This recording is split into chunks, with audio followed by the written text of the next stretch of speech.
இப்போ ரஜினியை பொறுத்த வரைக்கும் ரஜினி விஜய் 2 பேருக்கும் யார் சூப்பர் ஸ்டார் இந்த சண்டை ஏறக்குறைய ஒரு 20 ஆண்டு காலமாகவே இருக்கு. ரஜினி படத்தை விட அதிக விலைக்கு விற்கிற படம் விஜய் படம் தான். இப்படி ரஜினிக்கும் விஜய்க்குமான கருத்து போர் சினிமாக்குள்ளேயே இருக்கு.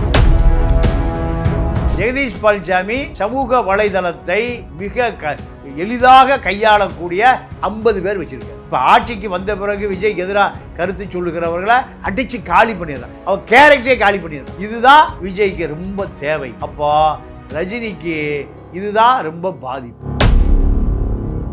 இப்போ என்னன்னா விஜய் முதலமைச்சரான பிறகு லதாவால தூங்க முடியும், ரஜினியால நிம்மதியா இருக்க முடியல. நமக்கு தெரிய வளர்ந்த ஒரு சாதாரண நபர் திமுகவை காலி பண்ணிட்டு முதலமைச்சர் ஆயிட்டாரு. அப்போ பாஜக இவரை பயன்படுத்தி கொள்ள நினைக்கிறது. பாஜகவுக்கு லதாவே தூண்டில் போட்டுட்டு இருக்காரு.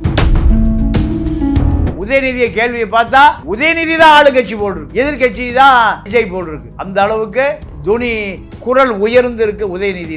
இந்த தைரியம் எங்க இருந்து வந்தது? அப்போ இது போன்ற சூழல் உருவாவதற்கு திமுகவும் பாஜக போடுகிற ஜால்ரா சத்தம் பாஜகவை அனுசரித்து போகக்கூடிய நிலை திமுக வந்துருச்சு. தாவேக ஆட்சியை ரஜினியே உழுக்குவார். இந்த சூழலை பாஜக உருவாக்கும், திமுக எதிர்நோக்கும். திமுக மிக தெம்பும் தெனாவட்டு தைரியமாக மாறுவதற்கு காரணம் இந்த ப்ராசஸ். மெரிபா பன்னீர் soda, I trust Meriba. Aachi masala, எந்த சமையலும் ருசி தேடும் ரகசியம் 20 ரூபாய். ரிஃப்ளெக்ட் நேயர்களுக்கு வணக்கம். இன்று நம்மோடு இணைந்திருக்கிறார் மூத்த பத்திரிகையாளர் திரு தமிழா பாண்டியன் அவர்கள். சார் வணக்கம். வணக்கம் சார். ஆளுநர் ஆகும் ரஜினி, விஜய் சிஎம், ஆளுநர் ரஜினி என்ற ஒரு செய்தி தொடர்ந்து வந்துகிட்டு இருக்கு. ஆளுநர் ஆகும் ரஜினி எப்படி பார்க்குறீங்க? இல்லை, இப்போ ரஜினியை பொறுத்த வரைக்கும் ரஜினி விஜய் 2 பேருக்கும் யார் சூப்பர் ஸ்டார் இந்த சண்டை ஏறக்குறைய ஒரு 20 ஆண்டு காலமாகவே இருக்கு. அது 10 ஆண்டு காலம் அந்த யார் அடுத்த சூப்பர் ஸ்டார் இந்த சண்டை இன்னும் அதிக வீரியமாகுது.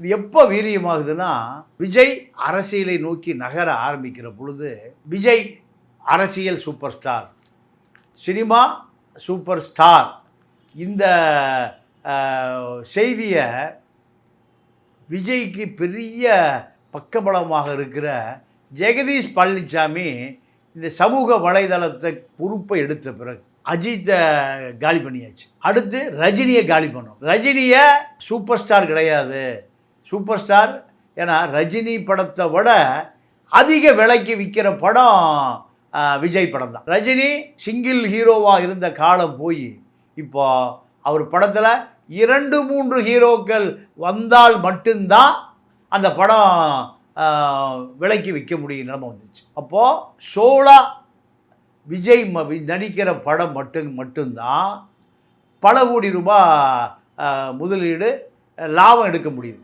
அப்போ தான் ஒரு ஆடியோ கேசட் விழாவில் ரஜினியை பற்றி விஜய் சொல்கிறாரு, நான் அடுத்த சூப்பர் ஸ்டார் என்னுடைய படம் தான், அரசியலில் சூப்பர் ஸ்டார் விஜய் தான். இதுக்கு பதிலடியாக ரஜினி ஒரு கேசட் வெளியீட்டு விழாவில் சொல்கிறார், உயர உயர பறந்தாலும் ஊர்க்குருவி பருந்தாக முடியாது, காக்கா கழுகாக முடியாது. இப்படி ரஜினிக்கும் விஜய்க்குமான கருத்து போர் சினிமாக்குள்ளேயே இருக்குது. இந்த ஜெகதீஷ் பழனிசாமியை போன்ற நபர்கள் சமூக வலைதளம் வந்த பிறகு சமூக வலைதளத்தின் வழியாக எதிராக இருக்கக்கூடியவர்களுக்கு எதிராக ஒரு பிம்பத்தை கட்டமைச்சு அவங்கள காலி பண்ணிடுது. இதனால தான் பொண்டாட்டி விரட்டி விட்டுட்டு கூட விஜய் யாரை கூட வச்சுருக்காரு? ஜெகதீஷ் பழனிசாமியை. ஜெகதீஷ் பழனிசாமி சமூக வலைதளத்தை மிக எளிதாக கையாளக்கூடிய 50 பேர் வச்சுருக்காரு. இப்போ ஆட்சிக்கு வந்த பிறகு விஜய்க்கு எதிராக கருத்து சொல்லுகிறவர்களை அடித்து காலி பண்ணிடுறான், அவன் கேரக்டரே காலி பண்ணிடுறான். இதுதான் விஜய்க்கு ரொம்ப தேவை.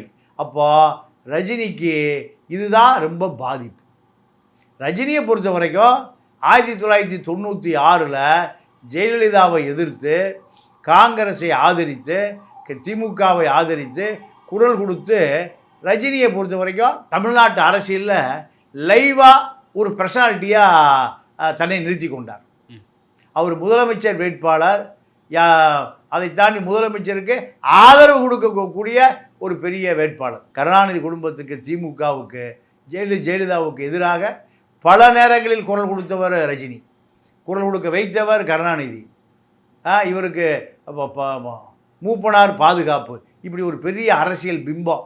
அவருக்கு இப்போ ஒரு பெரிய பின்னடைவு என்னென்னா, நாம் வாழ்கிற காலத்திலேயே நாம் தவற விட்டு அந்த முதலமைச்சர் நாற்காலி விஜய்க்கு போயிருச்சே என்கின்ற ஒரு வருத்தம் இருக்குது. இவர் எப்போவுமே திமுக தோல்வி அடைந்தது, அவரே தோல்வி அடைந்ததை போல நினைக்கிறார். அப்போ பாஜக என்ன நினைக்குது, விஜயை கார்னர் செய்வதற்கு ரஜினியை ஆளுநராக்கலாம். ஏன்னா தமிழ்நாட்டில் ஒரு அரசியல் சாசன சட்டப்படி தமிழ்நாட்டில் ஆளுநர் ஆக்க முடியாதவரை, ஒரு தமிழ்நாட்டுக்கு அறிமுகமான ஒரு பிரபலம். அதனால் கேரளாவுக்கு ஆளுநராக்கி பொறுப்பு ஆளுநர் தமிழ்நாட்டுக்கு. ஏன்னா இப்போ அவர் மூணு படம் லைவில் இருக்குது. தர்மன் ஒரு படம் போயிட்டு இருக்கு. இப்போ இந்த படம் 500 கோடி ரூபாய்க்கு போகும். ஆனால் லதாவுடைய முடிவு என்ன? இப்போ விஜய் முடிவு விஜய் எடுக்கலாம், ஆனால் ரஜினி முடிவை ரஜினி எடுக்க முடியாது. யார் எடுப்பாங்க? லதா தான். அவருக்கு நீங்கள் பேக்கெட் பண்ணி பணம் கூட அவரால் ஒரு 5000 ரூபா 6000 ரூபா கூட அவர் சோப்பில் வச்சுக்க முடியல. உதாரணம் என்னென்னு கேட்டால், அவருக்கு ஓட்டுநராக இருக்க யாரும் அவரோட பேசக்கூடாது, அவரு ஓட்டுநரோட பேசக்கூடாது. இப்படி கண்டிஷன் போட்டு தான் லதா கண்டக்டர் டிரைவர் வேலைக்கு ஓட்டுநர் வேலைக்கு ஆள் எடுக்கும். அப்போ ஒரு முறை காரில் போகும்போது அந்த ஓட்டுநர் ரொம்ப சோகமாக போட்டிட்டு போயிருக்கார். ஏன்பா என்னப்பா யோசனை, என்ன கவலை, என்ன ஐயா, மனைவி மருத்துவமனையில் சேர்த்துருக்கேன், பணம் கட்ட முடியல, எனக்கு ஒரு 2 லட்ச ரூபா வேணும்யா, என்ன பண்ணுன்னு தெரியலன்னையும்.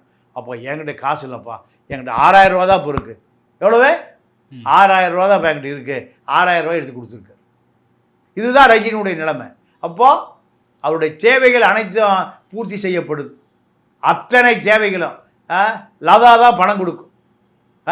லதா இவருடைய அத்தனை அந்தரங்க ஆசைகளை பூர்த்தி செய்பவர்களுக்கு கூட லதா தான் கூட்டு பணம் கொடுக்கும். 1 லட்ச ரூபா கேட்டு தான் ஒரு நடிகை, விடுறி என்ன வச்சுக்க, 10,000 வச்சுக்க, அவர் என்ன செஞ்சுருப்பேன் எனக்கே தெரியும் போ.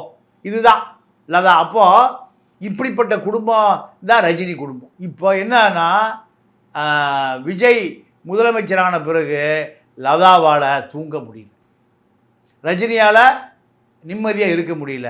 நமக்கு தெரிய வளர்ந்த ஒரு சாதாரண நபர் திமுகவை காலி பண்ணிட்டு முதலமைச்சர் ஆகிட்டாரு. அப்போது பாஜக இவரை பயன்படுத்தி கொள்ள நினைக்கிறது. பாஜகவுக்கு லதாவே தூண்டில் போட்டுட்ருக்கார். என் வீட்டுக்காரர் ஒரு ஆளுநராகுங்க, ஏன்னா விஜயை கட்டுப்படுத்துகிற அதிகாரத்துக்கு போகணும். விஜயை ஆளுநர் அலுவலகத்திலிருந்து கோப்பக்கூடியா. இப்போ இதுக்கு பின்னால் திமுகவும் இருக்குது. திமுகவும் ரஜினிக்கு பின்னாடி இருக்குது.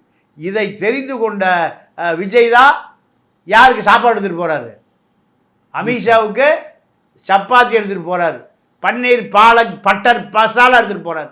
இப்போ இந்த அரசியல் திமுக என்ன நினைக்குது, தாவேக அரசுக்கு செக் வைக்கணும்னா ரஜினியை கவர்னர் ஆக்கணும். ரஜினியை கவர்னர் ஆக்குனா ரஜினி இந்த தாவேக அரசனுடைய கோப்புக்களை பூரா எங்கே வாங்கிக்குவார்? ஆளுநர் மாளிகையில் வாங்கிக்குவார். ஆளுநர் மாளிகை அது ஒரு திமுக மாளிகையை மாறி. இதுதான் எதிர்கால திட்டம். இந்த எதிர்கால திட்டத்தில் ரஜினி கேரளா ஆளுநராக பதவியேற்று தமிழ்நாடு ஆளுநராக பொறுப்பு வைத்து விஜய் அரசனுடைய லஞ்ச லாவணி ஊழல் லிக்கர் லாபி பழனியில் 100 கோடி ரூபாய் யாருக்கு போச்சு இன்றைக்கு வரை கண்டுபிடிக்க முடியல. சுப்ராம ரெட்டி என்ட்ரியா சாராய தொழிற்சாலை யார் இதை தீர்மானிக்கிறா? இப்படி பல ரகசியங்களை கோப்பெடுத்துட்டு வாயா. நிர்மல்குமார் கோப்பெடுத்துட்டு போகணும் யார்கிட்ட? ரஜினிகிட்ட. ராஜ்குமார் கோப்பெடுத்துட்டு போகணும், ஆதவர்ஜனா கோப்பெடுத்துட்டு போகணும், புஷி கோப்பெடுத்துட்டு போகணும். எங்கே? ஆளுநர் மாளிகைக்கு. இதை ரஜினியை திமுக பின்னாடி இருந்து இயக்கம். இப்படியான ஒரு திட்டம் நீங்கள் மிக விரைவில் சந்திக்கலாம். இல்லைன்னா நீங்கள் உதயநிதிக்கு இவ்வளோ தைரியம் வராது. 3 கோப்பு என்ன கோப்பு சொல்லு? கோப்பை கிளிஜோசி வெற்றிவேல் சசிகலாவை ஏமாற்றி தப்பி ஓடி தலைமறைவாக இருந்த ராதன் பண்ணிட்டு தான் நாள் குடிக்கணுமா? இப்படி தைரியமாக இப்போ உதயநிதியை கேள்வியை பார்த்தா உதயநிதி தான் ஆளுங்கட்சி போட்டிருக்கு. ஓகே. எதிர்கட்சி தான் விஜய் போட்டிருக்கு. அந்த அளவுக்கு துணி குரல் உயர்ந்திருக்கு உதயநிதி. இது இந்த தைரியம் எங்கிருந்து வந்தது? அப்போ இது போன்ற சூழல் உருவாவதற்கு திமுகவும் பாஜக போடுகிற ஜால்ரா சத்தம், பாஜகவை அனுசரித்து போகக்கூடிய நிலை திமுக வந்துருச்சு. ஓகே சார், இப்போ ஒரு மினிஸ்டரை சேஞ்ச் பண்ணணும்னாலும் ஆளுநர்கிட்ட தான் போகணும். ஆமாம். அப்போ ஒருவேளை ரஜினி ஆளுநராக போட்டால் ஒரு மினிஸ்டரை சேஞ்ச் பண்ணாலும் விஜய் அங்கே தான் போய் நிற்கணும். வேற வழி. முதலமைச்சராக வந்துட்டார். ஆனால் முதலமைச்சராக வர முடியாத ரஜினி ஆளுநராக வந்துடுவார். எப்படி இருக்கு? அப்போது விஜயினுடைய அரசை முதலமைச்சராக முடியலையேங்கிற கவலையெல்லாம் தாண்டி இந்த அரசையே நான் தாயே நடத்துகிறேன், நான் நினச்ச ஆட்சியை கலைச்சிருவேன். ஆளுநர் நினைத்தால் விஜய் ஆட்சியை கலைச்சிடலாம். இந்த ஆட்சியில் ஊழல், லஞ்சம், லாவண்யம் 3 கொறி போட்டால் போதும். எங்கே யாருக்கு அனுப்புனா போதும்? குடியரசுத் தலைவருக்கு அனுப்புனா குடியரசுத் தலைவர் பிரதமர் அலுவலகத்தினுடைய கண்ணை அசைவுக்காக காத்திருப்பார். பல ஆட்சி அப்படி தான் நடந்திருக்கு. இல்லைன்னா சிபிஐயை ஏவலாம், இப்போ சிபிஐ இப்போ வழக்கு தொடுக்கலாம், அமலாக்கத்துறை வழக்கு தொடுக்கலாம், வருமான வரித்துறை வழக்கு தொடுக்கலாம், அந்நிய செலாவணி மோசடித்துறை வழக்கு தொடுக்கலாம். கீர்த்தனாவை பிடிச்சாலே போதும். கீர்த்தனா இப்போ வாங்குற காசு வெளிநாடு தான் போகுது. மார்வாடி அத்தனை மார்வாடி எங்கே இருக்கான்? இப்போ கீர்த்தனா ரூமில் தான் இருக்கான். 1 லட்சம் கோடி முதலீடு வந்திருக்குன்னு முதலமைச்சரே ஏமாத்துறாங்க. எங்கே சவுகார்பேட்டை மார்வாடி பூரா கோட்டை வாங்கி சூட்டை போட்டு எல்லாம் வெளிநாட்டுகளிலிருந்து வந்த தொழிலதிபர்கள். இவர் பிரான்ஸ்லேருந்து வந்திருக்காரு, இவர் பாரிஸ்லேருந்து வந்திருக்காரு, இவர் லண்டன்லேருந்து வந்திருக்காரு, அமெரிக்காவில் வந்திருக்காரு. எல்லாம் சவுகார்பேட்டை மார்வாடிக்கு கோட்டு சூட்டை போட்டு 1 லட்சம் கோடி முதலீடுன்னு யார்? அந்த தொழில்துறை செயலாளர் விஜயகுமார் ஐஏஎஸ், கீர்த்தனா அமைச்சர், ரவி தேஜா கத்திரிப்பள்ளி திமுகனுடைய ஏஜென்ட், அதே போல் 2 கார்த்தி, அத்தனை பேர் டிஆர் பாலுகிட்ட டிஆர் பி ராஜாட்டு இருந்த ஆட்கள் அத்தனை பேரும் தான் இப்போ யாரை இயக்குறாங்க? கீர்த்தனாவை இயக்குகிறார்கள். அப்போது இந்த 1 லட்சம் கோடி முதலீடுங்கிறது அத்தனையும் ஃபேக். இதெல்லாம் ஆளுநர் அந்த கோப்படுத்துட்டு வா, யார் 1 லட்சம் கோடி முதலீடு? எந்த மார்வாடி? வா, இந்த மார்வாடிக்கு உனக்கு என்ன சம்பந்தம்? ஹவாலா உடைய லஞ்ச பணம் போல் ஹவாலா வெளிநாடு போகுதா? இப்படி கேட்கக்கூடிய சூழல் உருவாகக்கூடிய நிலையை உருவாக்குவதுதான் திமுகவுக்கும் ரஜினிக்கும் இப்போ தலையாய வேலை. இதை நோக்கித்தான் இப்போ இவர் காங்கிரஸுக்கு நெருக்கமாக யார்? விஜய். பிஜேபி நீங்கள் யாரோட நெருக்கமாகும்? ரகசியமாக திமுகவோடு நெருக்கமாகும். திமுக ரஜினி 2 பேரும் இந்த தாவேக ஆட்சிக்கு கடிவாளம் போடுவார்கள்.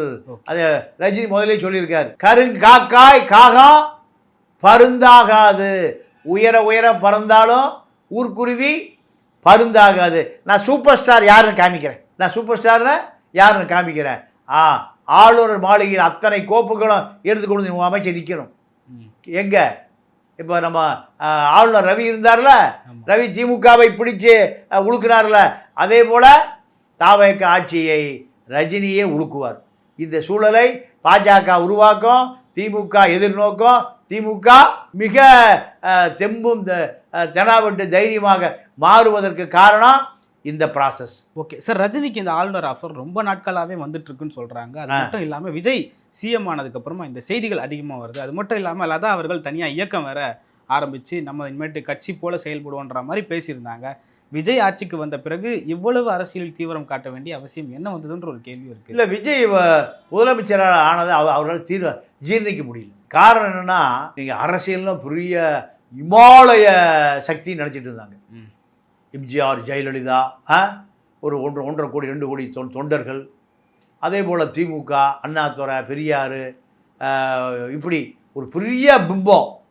இதெல்லாம் கற்பனையே பண்ணி ஒரு எம்எல்ஏ ஆகிறது ரொம்ப பெரிய கஷ்டம், ஒரு மந்திரி ஆகிறது ரொம்ப பெரிய கஷ்டம். இப்போ விஜய் வருவதற்கு முன்பு இந்த அரசியல்னால பெரிய பெரிய ஜமீன்தார்கள், நீங்கள் ஒவ்வொரு மாவட்டத்தில் அமைச்சராக இருந்தாலும் 50 கார் போகும், அமைச்சராக இல்லைனாலும் 25 கார் போகும். யாருக்கு? நேருவுக்கு, மூர்த்திக்கு, சேகர் பாபுக்கு, உதயநிதிக்கு, பெரியசாமிக்கு. அந்த தொகுதியில் இதுதான். அப்போ இதெல்லாம் நினைச்சே பார்க்க முடியாது. இப்போ சினிமா தேட்டரில் டிக்கெட் விற்றவன் டாஸ்மார்க்கில் சரக்கு ஊற்றி கொடுத்தவங்க பூரா எங்கே உட்காந்துருக்கான்? கேபினட்டில் உட்காந்துருக்கான். வேடிக்கை பார்த்த சினிமா தேட்டரில் வேடிக்கை பார்த்த பெண்கள் எல்லாம் அமைச்சர்கள். கீர்த்தனா ஐடி ஃபீல்டில் வேலை பார்த்தது இந்த பெண் நிறுவனத்தில். அந்த மாதிரி லைஃப் ஸ்டைல் என்ன? ஜீன்ஸ் பேண்ட் போட்டுக்கோ, ஒரு டாப்ஸ் போட்டுக்கோ, 6 மணிக்கு மேலே ஸ்டார் ஹோட்டலில் நண்பர்கள் நண்பிகளோட மக்பீர் அடிச்சுட்டு இருக்கும். இதான் அந்த மாதிரி லைஃப் ஸ்டைல். இப்போ என்ன ஆகிப்போச்சு? டிஆர்பி ராஜா, டிஆர்பி பாலு, கருணாநிதி குடும்பத்துக்கு இணையான ஒரு அமைச்சர். இதெல்லாம் திமுகவாலையும் ஜீர்ணிக்க முடியல, எடப்பாடியாலையும் ஜீர்ணிக்க முடியல, குறிப்பாக ரஜினியாலையும் ஜீர்ணிக்க முடியல. அப்போ இதுக்கு என்ன வழி? பாஜக காலில் விழுவதை தவிர வேறு வழி இல்லை. இப்போ எங்கே போய் விழுந்தாங்க? பாஜக காலில் போய் விழுந்தாங்க. காலில் விழுந்த பிறகு முதலமைச்சர் தான் ஆக முடியல, அதை விட பெரிய பதவி. என்ன பதவி? ஆளுநர். அதை நோக்கி நீங்கள் இன்னும் கேரளா கவர்னர் பதவி அலேக்கர் காலியாகவே வச்சுருக்காங்க. அங்கே ஆளுநராகி தமிழ்நாட்டு பொறுப்பு இல்லை, பாண்டிச்சேரி கவர்னராக்கி தமிழ்நாட்டு பொறுப்பு. சரியா? இது பிஜேபி நினைச்சா எதை வேணால் பண்ணுவான். அந்தமானுக்கு ஆளுநராக்கி கூட இங்கே பொறுப்பு போடுவான். பாஜக பொறுத்த வரைக்கும் எந்த சட்டம் ஜனநாயகம் இதையெல்லாம் மதிப்பதே இல்லை. இவர்கள் எதை வேணாலும் செய்வாங்க. கோத்தரா ரயில் எரிப்பு கொடூரமான கொலை. அப்பாவி முஸ்லீம்கள் கொல்லப்பட்டார்கள். கொல்லப்பட்டு அத்தனை வழக்கு இருக்குது அமித்ஷா மேலேயும் மோடி மேலேயும். அவர் பிரதமர், இவர் உள்துறை அமைச்சர். நடந்தா நடக்கலையா? சொராபதியின் போலி என்கவுண்டர் வழக்கு, இப்படி எத்தனையோ வழக்கு இருக்குது அமித்ஷா மேலேயும் மோடி மேலேயும். இதே அமெரிக்கா மோடி அமெரிக்காக்குள்ள வரக்கூடாதுன்னு ரெட் கார்டு போட்டான், அவுட்லுக் நோட்டீஸ் போட்டான். நடந்ததா இல்லையா? இப்போ ட்ரம்ப் அவரும் ஒயின் சாப்பிட்றாங்க. சியர்ஸ் நடக்குதா இல்லையா? அமித்ஷா இப்போ அமித்ஷா வழக்கை பழைய உச்சநீதிமன்ற தலைமை நீதிபதி சதாசிவம் தான் இவரை காப்பாற்றுறாரு. அது நன்றி கடன் தான் கேரளா கவர்னர். இதெல்லாம் பார்க்குறோமா இல்லையா? இப்போ அதே போல தான் ரஜினி ஆளுநராக போட்டு விஜயை கட்டுப்படுத்துகிற முயற்சியை பாஜக, இது போன்ற சூழலை பாஜகவும் செய்து கொடுக்குது, திமுகவும் அதை வரவேற்குது. ஆக இந்த வகையில் திமுக, பாஜக, ரஜினி ஒரே நேர்கூட்டில் இணைப்பது ஆர்எஸ்எஸ். இது கூடிய விரைவில் கண்டிப்பாக நடக்கும். விஜய்க்கு மிகப்பெரிய அதிர்ச்சி காத்திருக்கிறது. இது தமிழ்நாட்டினுடைய தலைவிதியாக மாறப்போகிறது. ஓகே, பல்வேறு கருத்துக்களை பகிர்ந்து கொண்டீங்க. மற்றும் ஒரு கால் சந்திப்போம். நன்றி. நன்றி, வணக்கம். மெரிபா பன்னீர் soda. I trust Meriba. Aachi masala. எந்த சமையலும் ருசி தேடும் ரகசியம் 20 ரூபாய்.